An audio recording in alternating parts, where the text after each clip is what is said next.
رب العالمین کی تقدیر ہے جس نے کسی کو امیر بنا دیا، کسی کو غریب بنا دیا۔ ایک آدمی اگر تکبر میں مبتلا ہو جائے، اپنے علم کو لے کر، اپنے مال کو لے کر، اپنے پاس جو حاصل ہے اسے لے کر تکبر میں مبتلا ہو جائے، ایک عالم کو میں نے پڑھا، بڑی پیاری بات انہوں نے کہی کہ یہ بھی ایک قسم کا شرک ہے، ایک قسم کا شرک ہے۔ کیسے یہ شرک ہوا؟ جب میرا یہ عقیدہ ہے کہ میرا کوئی بنا نہیں سکتا، کوئی مجھے نفع نہیں پہنچا سکتا، یہ ہمارا عقیدہ ہے، اللہ کے علاوہ کوئی ہمارا بنا نہیں سکتا، اللہ رب العالمین کے علاوہ کوئی ہمیں نفع نہیں پہنچا سکتا، یہ ہم سب کا عقیدہ ہے۔ اچھا، اللہ کے علاوہ میرا کوئی بنا نہیں سکتا، اللہ کے علاوہ میرا کوئی نفع نہیں کر سکتا، تو کیا میں اپنا نفع کر سکتا ہوں؟ کیا میں اپنی بنا سکتا ہوں؟ میری اپنی خود میں نے بنا لی، میں نے اپنا نفع خود کر لیا، کیا ایسا ممکن ہے؟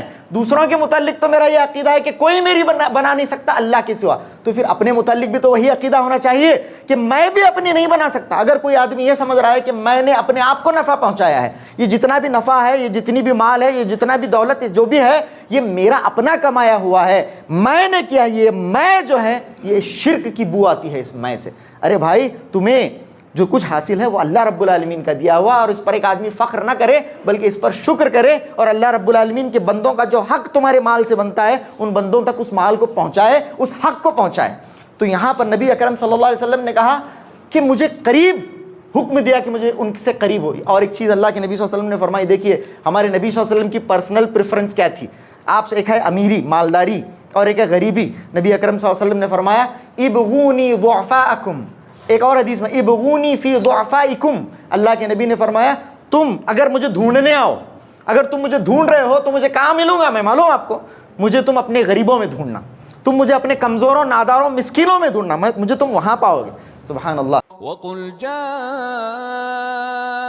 الْحَقُّ وَزَهَقَ الْبَاطِلُ إِنَّ الْبَاطِلَ كَانَ زَهُوقًا۔ من شرور انفسنا ومن سيئات اعمالنا من يهده الله فلا مضل له ومن يضلله فلا هادي له واشهد ان لا اله الا الله وحده لا شريك له واشهد ان محمدا عبده ورسوله يا ايها الذين امنوا اتقوا الله حق تقاته ولا تموتن الا وانتم مسلمون يا ايها الناس اتقوا ربكم الذي خلقكم من نفس واحده وخلق منها زوجها وبث منهما رجالا كثيرا ونساء واتقوا الله الذي تساءلون به والأرحام إن الله كان عليكم رقيبا يا أيها الذين آمنوا اتقوا الله وقولوا قولا سديدا يصلح لكم أعمالكم ويغفر لكم ذنوبكم ومن يطع الله ورسوله فقد فاز فوزا عظيما أما بعد فإن خير الحديث كتاب الله وخير الهدي هدي محمد صلى الله عليه وسلم وشر الأمور محدثاتها وكل محدثة بدعة وكل بدعة ضلالة وكل ضلالة في النار فقد قال الله تبارك وتعالى في القرآن المجيد والفرقان الحميد فأعوذ بالله السميع العليم من الشيطان الرجيم من همزه ونفخه ونفثه بسم الله الرحمن الرحيم لقد كان لكم في رسول الله أسوة حسنة لمن كان يرجو الله واليوم الآخر وذكر الله كثيرا رب اشرح لي صدري ويسر لي أمري واحلل عقدة من لساني يفقهوا قولي رب زدني علما سبحانك لا علم لنا إلا ما علمتنا إنك أنت العليم الحكيم۔ معزز حاضرین، ہر قسم کی تعریف، بڑائی اور بزرگی اللہ رب العالمین کے لیے لائق و سزاوار ہے، اور درود و سلام ہو نبی آخر الزماں محمد مصطفیٰ احمد مجتبیٰ صلی اللہ علیہ وآلہ وسلم کی ذات اقدس پر۔ اللہم صلی علی محمد وعلی آل محمد کما صلیت علی ابراہیم وعلی آل ابراہیم انک حمید مجید۔ اللہم بارک علی محمد وعلی آل محمد کما بارکت علی ابراہیم وعلی آل ابراہیم انک حمید مجید۔ معزز حاضرین، پیارے نبی صلی اللہ علیہ وسلم کی حیات طیبہ کا تذکرہ چل رہا ہے، بالخصوص صلح حدیبیہ کے بعد پیش آنے والے حالات کا تذکرہ، اور اس میں بھی صحیح بخاری کی اور متفقن علیہ ایک مستند ترین روایت کی روشنی میں حدیث ہرقل آپ کے سامنے پیش کی جا رہی ہے۔ پچھلے دو خطبے اس سلسلے میں آپ کے سامنے آ چکے ہیں، آج کا یہ تیسرا خطبہ ہے حدیث ہرقل سے متعلق۔ ابو سفیان سے روم کے بادشاہ نے اللہ کے نبی صلی اللہ علیہ وسلم کے متعلق بعض سوالات کیے۔ چونکہ وہ خود ایک عالم تھا، اہل کتاب میں سے تھا، نصرانی تھا، اور نصرانیت کا اور کتاب کا گہرا علم رکھتا تھا، اور اپنی کتاب میں اللہ کے نبی صلی اللہ علیہ وسلم کے تذکرے کو وہ پڑھ چکا تھا۔ اسی لیے وہ چاہتا تھا کہ جو اللہ کے نبی صلی اللہ علیہ وسلم کے سب سے زیادہ قریبی ہیں نسبی طور پر، ان سے اللہ کے نبی صلی اللہ علیہ وسلم کے متعلق استفسار کرے، تاکہ وہ پہچان پائے کہ یہ جو شخص ہے جس نے مکہ مکرمہ میں، حجاز میں، عرب کی سرزمین پر نبی ہونے کا دعویٰ کیا ہے، وہ واقعتاً نبی ہے بھی کہ نہیں ہے۔ اس سلسلے میں بہت سارے سوالات اس نے کیے، بعض کا ذکر آپ کے سامنے آ چکا ہے۔ مزید سوالات کا تذکرہ آج کرتے ہوئے اس کی تفصیلات ہم جاننے کی کوشش کریں گے۔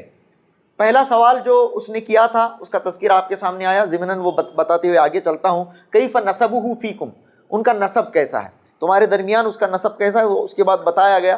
پھر مزید کہا گیا کہ حل قال هذا القول منکم احد قط قبلہ، کیا اس طرح کی بات تم میں سے ان سے پہلے بھی کسی نے کی ہے؟ تو ابو سفیان نے کہا کہ نہیں، اس طرح کی بات ہم میں سے کسی نے بھی پہلے نہیں کی۔ تیسرا سوال کیا گیا، اس کے بعد انہوں نے کہا کہ حل کان من آبائہ من ملک، کیا ان کے باپ داداؤں میں کوئی بادشاہ گزرا ہے؟ حل کان من آبائہ من ملک، کیا ان کے باپ دادا میں کوئی بادشاہ گزرا ہے؟ تو کہا کہ نہیں، ان کے باپ دادا میں تو کوئی بادشاہ گزرا نہیں ہے۔ تو یہاں تک کے سوالات آئے تھے۔ پھر مزید اب یہاں سے سوالات کا سلسلہ شروع ہوتا ہے۔ آپ کے سامنے سوالات میں کروں گا، اس کے بعد ابو سفیان کے جوابات، اور اس کے بعد ہم تجزیہ اس کا پیش کرنے کی کوشش کریں گے۔ اگلا سوال جو کیا گیا وہ ہے کہ هل کنتم تتہمونہ بالکذب قبل ان یقول ما قال، هل کنتم تتہمونہ بالکذب قبل ان یقول ما قال، اس شخص کے متعلق کیا کبھی تم نے جھوٹ کا دعویٰ کیا ہے؟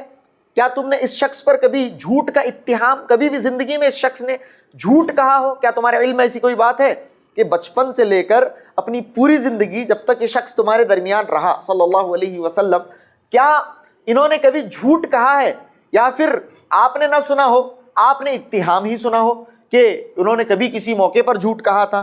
هل کنتم تتہمونہ بالکذب قبل ان یقول ما قال قلت لا، کہا کہ نہیں، انہوں نے کبھی جھوٹ نہیں کہا۔ جھوٹ نہ تو ہم نے ان کے منہ سے سنا ہے، نہ ہی ان پر جھوٹ کا اتہام ہم نے سنا ہے۔ یہ غیر معمولی بات ہے، میں بتا رہا ہوں، بہت غیر معمولی بات ہے۔ کہنے کے لیے میں بڑی آسانی سے کہہ رہا ہوں، سننے کے لیے آپ بڑی آسانی سے سن رہے ہیں، لیکن اللہ کے نبی صلی اللہ علیہ وسلم کی پوری حیات طیبہ میں اللہ کے نبی صلی اللہ علیہ وسلم کا جانی دشمن یہ کہہ رہا ہے کہ پوری زندگی ہم نے اللہ کے نبی صلی اللہ علیہ وسلم سے جھوٹ نہیں سنا۔ ان کے منہ سے سننا تو دور کی بات، دوسروں سے بھی ان کے متعلق جھوٹ کا اتہام ہم نے نہیں سنا۔ قلت لا، بہت بڑی بات ہے۔ پھر کہا حل یغدر، کیا اس شخص نے، انہوں نے کبھی دھوکہ دیا ہے، کبھی غداری کی ہے، غدر کیا ہے؟ اللہ اکبر، کہتے ہیں ابو سفیان لا، نہیں، انہوں نے تو غداری نہیں کی۔ وَنَحْنُ مِنْهُ فِي مُدَّةٍ مَا نَدْرِي مَا هُوَ بِفَاعِلٍ فِيهَا، ہاں لیکن اب ہم ان کے اور ہمارے درمیان یہ صلح کا موقع ہے، ہم ایک ایگریمنٹ میں اب آ چکے ہیں، ایک معاہدے میں داخل ہو چکے ہیں۔ اب اس کے بعد وہ کیا کرتے ہیں پتہ نہیں، اب اس کے بعد وہ کیا کرتے ہیں، ما ندری ما ہوا بفاعل فیہا، اب آگے وہ کیا کرتے ہیں یہ میں نہیں کہہ سکتا، لیکن اب تک تو انہوں نے غدر نہیں کیا۔ اور ابو سفیان کہتے ہیں لم تمکننی کلمۃ ادخل فیہا غیر ہذہ الکلمہ، کہتے ہیں کہ میرے پاس تو جھوٹ بولنے کا کوئی سکوپ ہی نہیں تھا، اللہ کے نبی صلی اللہ علیہ وسلم کے متعلق اس شخص کے دل میں کوئی بات ڈالوں ایسا کوئی سکوپ تھا ہی نہیں، تو یہ ایک موقع مجھے ملا، ایک موقع ملا، اور بس میں اتنا کہہ پایا۔ آج تک تو انہوں نے کبھی غداری نہیں کی ہے، غدر نہیں کیا، دھوکہ دھڑی سے تو انہوں نے کام نہیں لیا، ہاں لیکن اب ہم چونکہ ان کے ساتھ معاہدے میں داخل ہو چکے ہیں، اب آنے والے سالوں میں وہ کیا کرتے ہیں پتہ نہیں۔ اب یہ کہا آنے والے سالوں میں ما ندری ما هو فاعل فیہا، یہ کہا، بس میں اتنا ہی کہہ پایا۔ پورے اس مکالمے میں اتنے بڑے دشمن کو موقع ہی نہیں ملا اللہ کے نبی کے متعلق جھوٹ بولنے کا، اگر موقع ملا تو بھی ابو سفیان کہہ رہے ہیں کہ اتنا موقع مجھے ملا کہ میں اب میں آگے کا نہیں بتا سکتا، یعنی ایک شوشہ چھوڑا، ہو سکتا ہے کہ آگے وہ غداری کریں، نعوذ باللہ، ہاں غداری تو ان کی طرف سے ہونے والی ہے، اس سلسلے میں آپ کے سامنے باتیں آئیں گی۔ تو یہ بات ہوئی۔ اچھا، اب آگے اگلا سوال، کتنی بہترین سوالات ہیں اللہ کے نبی صلی اللہ علیہ وسلم کے متعلق۔ اگلا سوال ادھر سے ہرقل کرتے ہیں، ااشراف الناس یتبعونہ ام ضعفاؤہم، ااشراف الناس یتبعونہ ام ضعفاؤہم، غریب لوگ اور امیر لوگ، امیر مالدار طبقے کے لوگ، پیسے والے لوگ، اشراف جو معاشرے کے اندر اثر اور رسوخ رکھتے ہیں، کیا ایسے لوگ ان کی اتباع کرتے ہیں یا غریب نادار مسکین اور کمزور قسم کے لوگ ان کی اتباع کرتے ہیں؟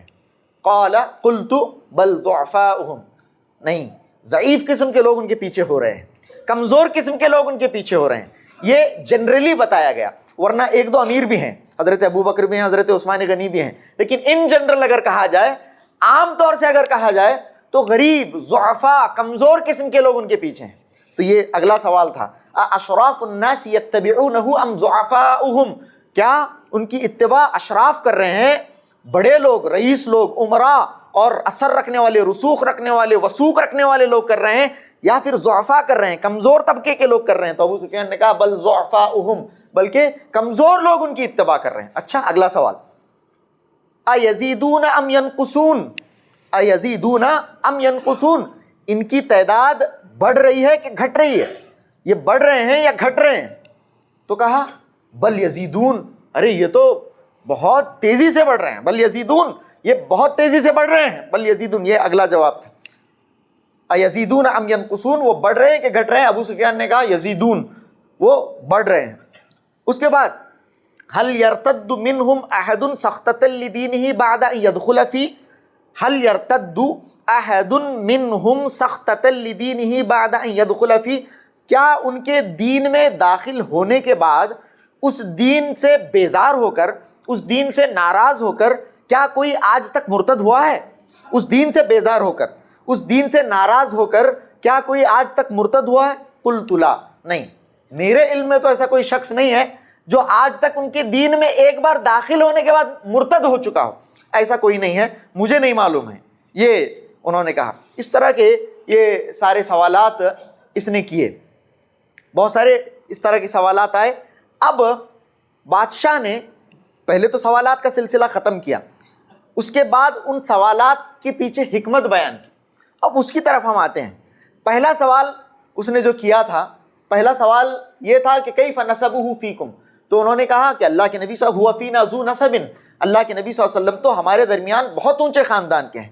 کذالک الرسل تبعث فی قومہ، اسی طرح سے انبیاء اپنے قوم کے، بادشاہ نے کہا کہ انبیاء کا معاملہ ایسا ہی ہوتا ہے، انبیاء اپنے قوم کے بہترین نسب میں بھیجے جاتے ہیں، انبیاء کی نسل پر، انبیاء کے خاندان پر کوئی داغ، کوئی نشان، کوئی دھبا نہیں ہوتا، انبیاء کو بہترین خاندان منتخب کر کے اللہ رب العالمین اس خاندان میں نبوت کو مبعوث کرتا ہے، نبی کو اللہ رب العالمین مبعوث فرماتا ہے۔ یہ پہلا سوال کا جواب۔ دوسرا، انہوں نے یہ سوال کیا تھا ابو سفیان سے کہ کیا هل قال هذا القول اس طرح منکم احد قط قبلہ، اس طرح کی بات تم میں سے ان سے پہلے بھی کسی نے کی؟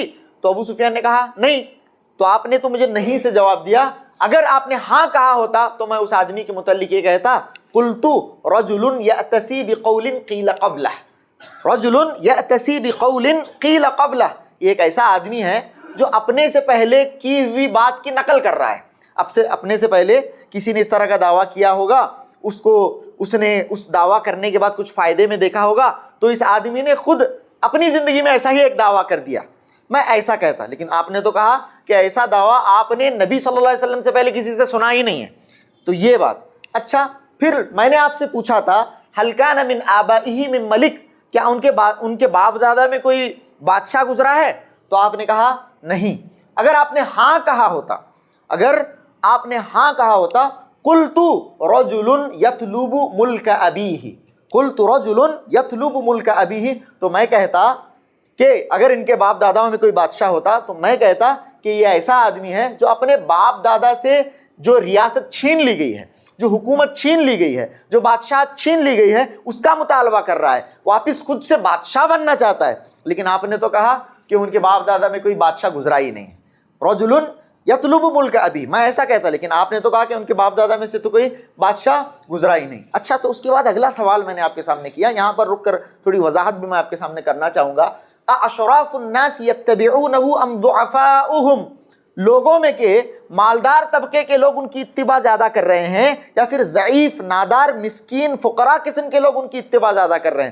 تو آپ نے کہا بل ضعفاؤہم، آپ نے کہا کہ غریب لوگ، نادار لوگ، مسکین لوگ، فقراء قسم کے لوگ، معاشرے کے نچلے طبقے کے لوگ جو فائنینشلی اتنے زیادہ مضبوط نہیں ہوتے، ایسے لوگ ان کے پیچھے ہیں، یہ آپ نے کہا۔ تو یہ کہتے ہیں، چونکہ بہت بڑا عالم تھا یہ اور اہل کتاب میں سے تھا، جانتا تھا ہر دور میں ایسا ہی ہوا ہے، ہم اتباع الرسل، یہی لوگ ہیں جو انبیاء کے متبع ہوتے ہیں، یہی غریب لوگ، یہی نادار لوگ، یہی مسکین لوگ، ایسے لوگ جن کے ہاتھ میں بقدر کفاف نہیں ہوتا، ایسے ہی لوگ انبیاء کے متبع ہوتے ہیں۔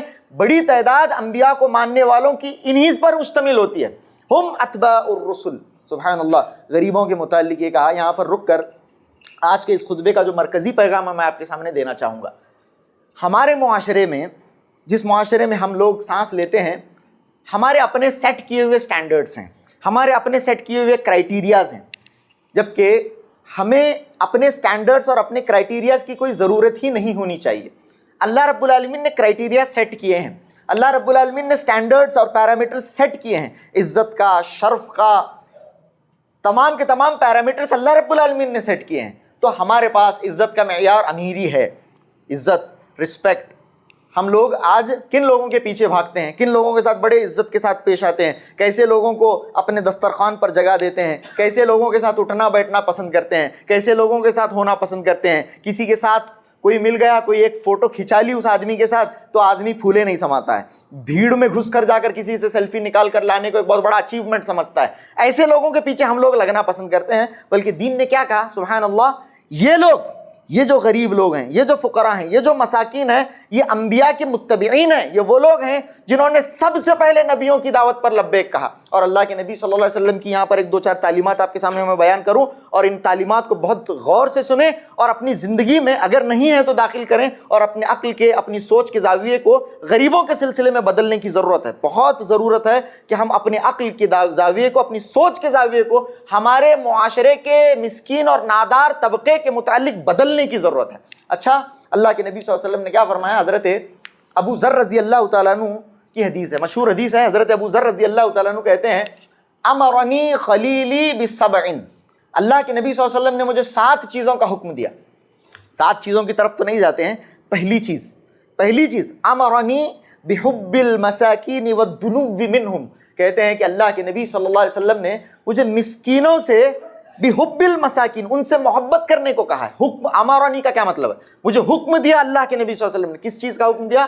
بحب المساکین، مسکینوں سے محبت کا حکم دیا۔ والدنو منہم، اچھا محبت ہے لیکن دور دور محبت، تمہیں اور ہمارے بیچ میں ذرا لیول کا فرق ہے، سٹینڈرڈ کا فرق ہے، ہمیں الگ ہیں تمہیں الگ ہیں، تمہیں ذرا دور رہو ہمیں ذرا دور، اس طرح کا نہیں۔ والدنو منہم، مجھے نبی نے ان سے محبت کرنے کا بھی حکم دیا لیکن ساتھ ہی ساتھ ان سے قریب ہونے کو کہا ہے، ان سے جتنا ہو سکے مجھے قریب ہونے کو نبی صلی اللہ علیہ وسلم نے کہا۔ سبحان اللہ، یہ ہمارا معاملہ ہونا چاہیے معاشرے کے اس طبقے کے ساتھ جو مسکین ہے، نادار ہے، فقیر ہے، غریب ہے، ان کے ساتھ ہمارا یہ معاملہ ہونا چاہیے کہ ہم ان سے بے انتہا محبت کریں، بے انتہا محبت کریں اور ان سے قریب ہوں۔ دیکھیے بڑی عجیب بات ہے، ہمارے اور ان کے درمیان کچھ فرق نہیں ہے۔ ایک آدمی ہے غریب ہے، ایک آدمی امیر، دونوں کے درمیان کوئی فرق نہیں ہے۔ اللہ رب العالمین کی قسمت ہے، اللہ رب العالمین کی تقسیم ہے، اللہ رب العالمین کی تقدیر ہے، جس نے کسی کو امیر بنا دیا، کسی کو غریب بنا دیا۔ ایک آدمی اگر تکبر میں مبتلا ہو جائے، اپنے علم کو لے کر، اپنے مال کو لے کر، اپنے پاس جو حاصل ہے اسے لے کر تکبر میں مبتلا ہو جائے، ایک عالم کو میں نے پڑھا، بڑی پیاری بات انہوں نے کہی کہ یہ بھی ایک قسم کا شرک ہے، ایک قسم کا شرک ہے۔ کیسے یہ شرک ہوا؟ جب میرا یہ عقیدہ ہے کہ میرا کوئی بنا نہیں سکتا، کوئی مجھے نفع نہیں پہنچا سکتا، یہ ہمارا عقیدہ ہے، اللہ کے علاوہ کوئی ہمارا بنا نہیں سکتا، اللہ رب العالمین کے علاوہ کوئی ہمیں نفع نہیں پہنچا سکتا، یہ ہم سب کا عقیدہ ہے۔ اچھا، اللہ کے علاوہ میرا کوئی بنا نہیں سکتا، اللہ کے علاوہ میرا کوئی نفع نہیں کر سکتا، تو کیا میں اپنا نفع کر سکتا ہوں؟ کیا میں اپنی بنا سکتا ہوں؟ میری اپنی خود میں نے بنا لی، میں نے اپنا نفع خود کر لیا، کیا ایسا ممکن ہے؟ دوسروں کے متعلق تو میرا یہ عقیدہ ہے کہ کوئی میری بنا نہیں سکتا اللہ کے سوا، تو پھر اپنے متعلق بھی تو وہی عقیدہ ہونا چاہیے کہ میں بھی اپنی نہیں بنا سکتا۔ اگر کوئی آدمی یہ سمجھ رہا ہے کہ میں نے اپنے آپ کو نفع پہنچایا ہے، یہ جتنا بھی نفع ہے، یہ جتنی بھی مال ہے، یہ جتنا بھی دولت جو بھی ہے، یہ میرا اپنا کمایا ہوا ہے، میں نے کیا، یہ میں جو ہے، یہ شرک کی بو آتی ہے اس میں سے۔ ارے بھائی، تمہیں جو کچھ حاصل ہے وہ اللہ رب العالمین کا دیا ہوا، اور اس پر ایک آدمی فخر نہ کرے بلکہ اس پر شکر کرے، اور اللہ رب العالمین کے بندوں کا جو حق تمہارے مال سے بنتا ہے ان بندوں تک اس مال کو پہنچائے، اس حق کو پہنچائے۔ تو یہاں پر نبی اکرم صلی اللہ علیہ وسلم نے کہا کہ مجھے قریب حکم دیا کہ مجھے ان سے قریب ہوئی۔ اور ایک چیز اللہ کے نبی صلی اللہ علیہ وسلم نے فرمائی، دیکھیے ہمارے نبی صلی اللہ علیہ وسلم کی پرسنل پریفرنس کیا تھی۔ آپ سے ایک ہے امیری، مالداری، اور ایک ہے غریبی۔ نبی اکرم صلی اللہ علیہ وسلم نے فرمایا ابغونی ضعفاءکم، ایک اور حدیث میں ابغونی فی ضعفائکم، اللہ کے نبی نے فرمایا تم اگر مجھے ڈھونڈنے آؤ، اگر تم مجھے ڈھونڈ رہے ہو تو مجھے کہاں ملوں گا میں معلوم آپ کو؟ مجھے تم اپنے غریبوں میں ڈھونڈنا، تم مجھے اپنے کمزوروں، ناداروں، مسکینوں میں ڈھونڈنا، مجھے تم وہاں پاؤ گے۔ سبحان اللہ، ابغونی فی ضعفائکم، اللہ کے نبی صلی اللہ علیہ وسلم، کتنی بڑی بات ہے۔ اور ہم لوگ فخر کہاں محسوس کرتے ہیں؟ امیروں کی مجلس میں بیٹھنے کا، کیا اور ایسے لوگ کہاں معلوم، کہ وہاں دعوت کو گیا تھا، وہاں انہوں ہتے ان کے بیچ میں انہیں گھس کو گئے بیٹھے رہتا، وہاں جا کر جس طرف کیمرے کا اینگل رہتا ادھر منہ کرے رہتا۔ اتنا ذلیل ہو رہا ہے اس معاملے میں ایسے لوگوں سے مجالست۔ ہاں، قطع نظر اس کے کہ یہ آدمی بدعقیدہ ہے، قطع نظر اس کے کہ وہ جو مجلس میں لوگ موجود تھے سب کے سب قبروں کے پجاری تھے، سب کے سب بدعقیدہ قسم کے لوگ تھے، ان میں اکثریت حرام کا لقمہ کھانے والوں کی تھی، یہ سب اس قسم کے لوگ ہیں۔ کبھی بھی جن لوگوں نے مسجد کا منہ نہیں دیکھا ہوتا الا یہ کہ عید پر وغیرہ آ جاتے ہیں عیدگاہ میں وغیرہ، ایسے لوگوں کی مجلس میں ہم بیٹھنا پسند کرتے ہیں، ایسے لوگوں سے قربت اختیار کرنا پسند کرتے ہیں، اور جن لوگوں کا تعلق مسکین طبقے سے ہے ایسے لوگوں سے ہم دوری اختیار کرنا پسند کرتے ہیں۔ کتنی عجیب اور اسلامک ٹیچنگ سے کتنی اپوزٹ، کانٹراڈکٹنگ ایک آئرونک چیز ہے ہمارے اندر۔ نبی نے تو کہا کہ غریبوں سے، مسکینوں سے قریب ہو، ان کی مجالست اختیار کرو، تمہارے اندر تقویٰ آئے گا، تمہارے اندر انکساری آئے گی، تمہارے اندر عاجزی آئے گی، تمہارے اندر عجز آئے گا، تمہارے اندر ایک طرح کی نرمی پیدا ہوگی۔ اللہ کے نبی صلی اللہ علیہ وسلم نے فرمایا اگر تم مجھے ڈھونڈنا چاہو تو تم مجھے اپنے مالداروں میں نہیں، وہاں تلاش کرو جہاں تمہارے ضعفاء رہتے ہیں، جہاں پر ضعفاء کی مجلس ہے وہاں پر تم مجھے تلاش کرو۔ بہت بڑی بات اللہ کے نبی صلی اللہ علیہ وسلم نے کہی، ابغونی فی ضعفائکم۔ ایک اور حدیث ہے، اللہ اکبر، اللہ کے نبی نے فرمایا، ساری صحیح اور مستند روایات بتا رہا ہوں، اللہ کے نبی صلی اللہ علیہ وسلم نے فرمایا ابغونی ضعفاءکم فانما ترزقون وتنصرون۔ اللہ کے نبی صلی اللہ علیہ وسلم نے فرمایا کہ بضعفائکم، اللہ کے نبی صلی اللہ علیہ وسلم فرماتے ہیں کہ مجھے تم اپنے غریبوں میں تلاش کرو، کیونکہ فانما ترزقون وتنصرون بضعفائکم، کیونکہ تمہیں جو رزق دیا جا رہا ہے، صحیح حدیث ہے یہ، تمہیں جو رزق دیا جا رہا ہے اور جو تمہاری مدد ہو رہی ہے یہ تمہارے غریبوں کی وجہ سے ہے، یہ تمہارے ناداروں کی وجہ سے ہے، تمہارے مساکین اور فقراء کی وجہ سے ہے، تمہارے معاشرے کے اندر جو یہ نچلے طبقے کے لوگ جن کو تم سمجھتے ہو نا، ان کی وجہ سے تمہیں رزق دیا جا رہا ہے، اور جتنی بھی تمہیں مدد حاصل ہے اللہ رب العالمین کی طرف سے ان لوگوں کی وجہ سے حاصل ہے۔ کیوں صاحب؟ ان کی دعائیں، ان کی عبادتیں اللہ کے سامنے، یہ جو تمہارے حق میں دعا کر رہے ہیں، امت کے حق میں دعا کر رہے ہیں، اس کی وجہ سے تمہیں بھی رزق مل رہا ہے اور تمہارے مسئلے حل ہو رہے ہیں اور تمہیں مدد اللہ رب العالمین فراہم کر رہا ہے بضعفائکم، تمہارے ان غریبوں کی وجہ سے۔ اور ہونا بھی چاہیے۔ دیکھیے کتنی گہری بات ہے اور اہم بات ہے کہ ایک غریب ہے، ایک مالدار ہے، سب کچھ حاصل ہونے کے بعد، سب کچھ حاصل ہو گیا، اللہ کی دی ہوئی کوئی نعمت ایسی نہیں ہے جسے ایک آدمی کو حاصل نہیں ہے، سب کچھ اس کے پاس ہے، لیکن اس کے زبان سے شکوہ ہے کہ ہٹنے کا نام نہیں لیتا، جب بھی بات کرے گا شکوے کی بات کرے گا، جب بھی بات کرے گا ایسی نا امیدی کی بات کرے گا، اور اللہ رب العالمین سے گویا کہ یہ ناراض ہے، اللہ رب العالمین نے اسے جو کچھ دیا ہے اس پر ابھی بھی مطمئن نہیں ہے۔ آپ کسی غریب سے بات کریں، کسی غریب سے بات، کچھ بھی نہیں ہے، کچھ بھی نہیں ہے، مسکینی ہے، ناداری ہے، فقیری ہے، کچھ بھی نہیں ہے، اپنے بچوں کا پیٹ پالنے کے لیے پورا نہیں ہے، لیکن اس کے باوجود بھی آپ ان کے زبان پر شکوہ نہیں پائیں گے۔ بہت سارے ایسے لوگ ہیں، اس کے باوجود بھی اللہ رب العالمین کی قدر سے، اللہ رب العالمین کی قضا سے، اللہ رب العالمین کی قسمت سے، اللہ رب العالمین کے فیصلے سے آپ ان کو راضی پائیں گے۔ بہت بڑی چیز ہے یہ بات، آپ امیروں میں نہیں پائیں گے، مالداروں میں نہیں پائیں گے، الا ماشاء اللہ۔ ایسا نہیں کہہ رہا ہوں کہ مالداروں میں اچھے لوگ نہیں ہیں، یقیناً حضرت عثمان ہیں، حضرت ابوبکر ہیں، اس زمانے میں بھی بڑے مالدار صحابہ ہوا کرتے تھے، لیکن آج بھی الا ماشاء اللہ بہت سارے نیک لوگ ہیں جو مالداروں میں بھی ہیں، لیکن عام طور سے ایسا ہے کہ اللہ کے نبی صلی اللہ علیہ وسلم نے فرمایا اپنے غریبوں کے تم قریب ہونا اور مجھے غریبوں میں تلاش کرنا، کیونکہ تمہاری مدد اور تمہیں رزق جو دیا جا رہا ہے وہ غریبوں کی وجہ سے دیا جا رہا ہے۔ اور ایک آخری حدیث اس سلسلے میں بیان کر کے ہم آگے بڑھتے ہیں۔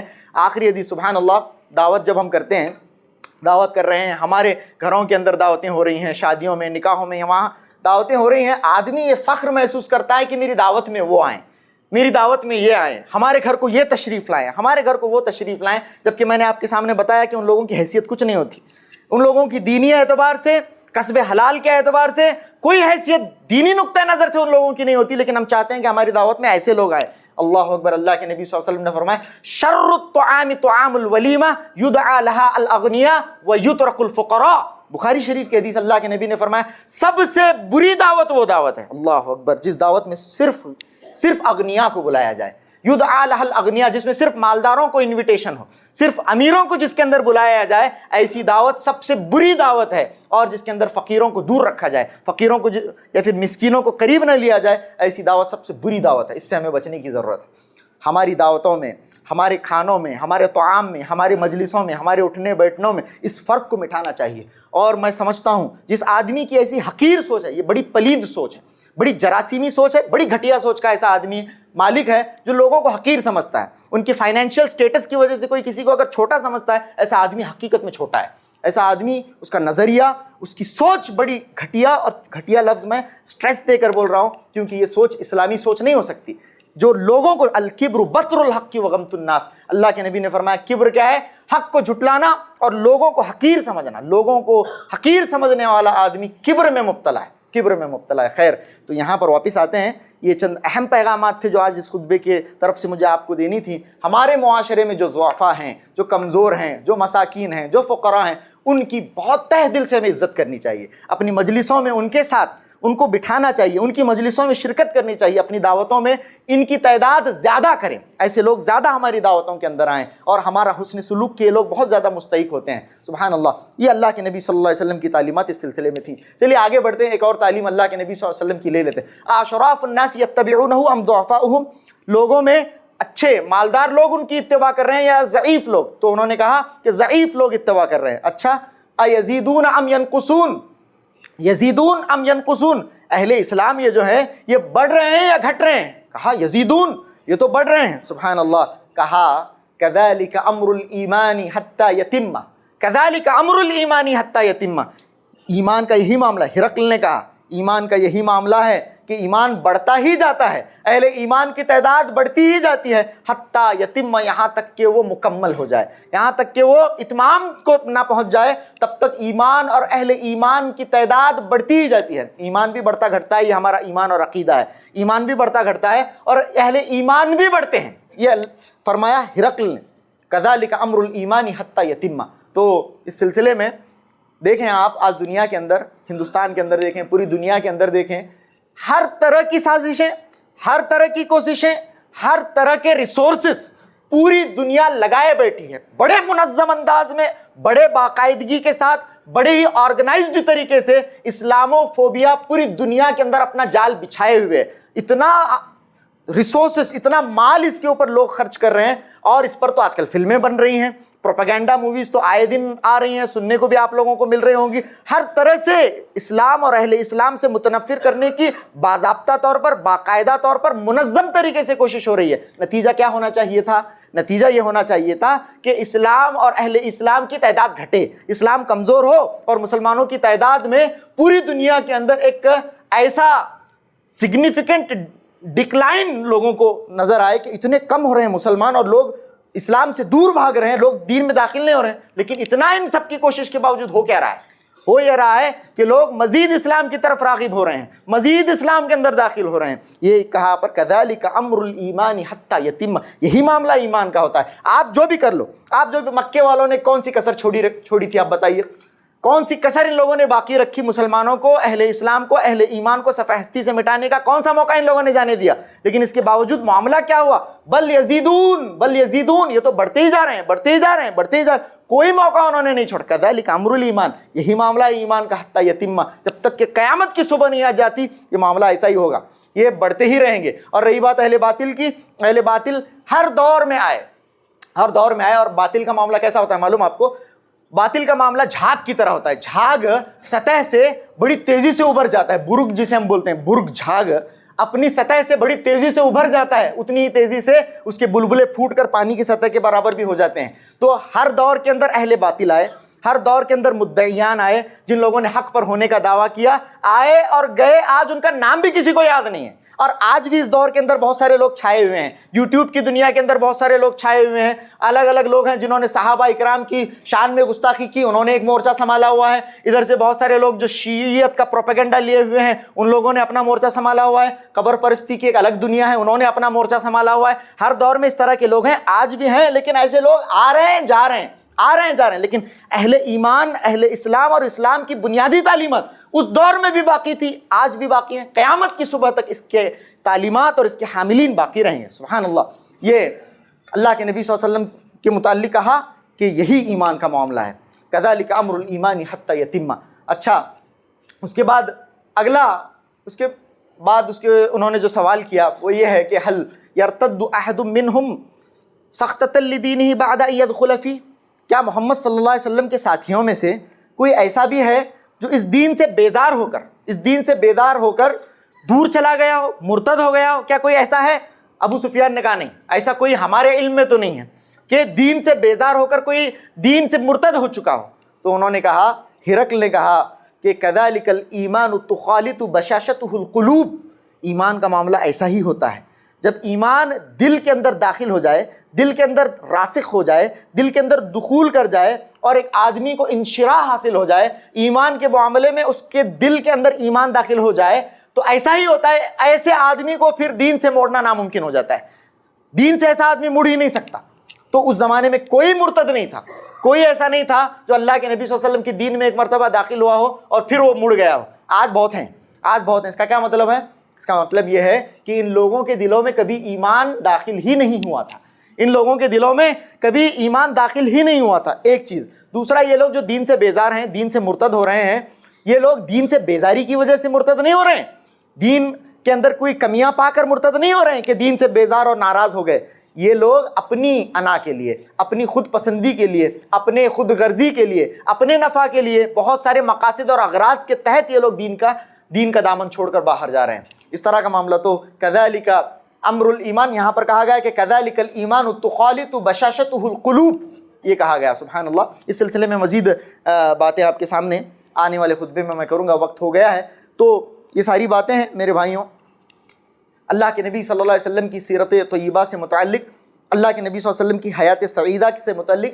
آج اس دور میں ضرورت اس بات کی ہے کہ ہم دین کو کما حق اختیار کریں، دین کو، اللہ کے نبی صلی اللہ علیہ وسلم کی تعلیمات کو، اللہ کے نبی صلی اللہ علیہ وسلم کے صحابہ کے منہج سلیمہ کو ہمیں اختیار کرنے کی ضرورت ہے۔ اور آج کے دور میں اگر مجھے اور آپ کو سب سے بڑی چیز اس دور کے اندر مال نہیں، متاع نہیں، اولاد نہیں، اور دنیا کی جتنی بھی بڑی بڑی نعمتیں، یہ نہیں، سب سے بڑی چیز من یرد اللہ بہ خیرا یفقہہ فی الدین، جس کے ساتھ اللہ رب العالمین خیر کا، بھلائی کا ارادہ کرتا ہے، اسے دین کی سمجھ دیتا ہے۔ مجھے اور آپ کو اگر اللہ رب العالمین دین کا تفقہ دے دے، دین کی اگر سمجھ دے دے، دین کی اگر انڈرسٹینڈنگ دے دے، تو سمجھ لیجئے آپ کو اور مجھے سب سے بڑی نعمت حاصل ہے، سب سے بڑی نعمت حاصل ہے۔ آج دین کے اندر بڑے افسوس کے ساتھ یہ کہنا پڑتا ہے کہ بہت سارے لوگ ہیں، سب کچھ ان کے پاس ہے، علم کے اعتبار سے بھی سب کچھ ہوتا ہے، لیکن اس دور کے اندر بڑے افسوس کے ساتھ یہ کہنا پڑتا ہے کہ تفقہ فی الدین کی کمی ہے، دین کی انڈرسٹینڈنگ کی،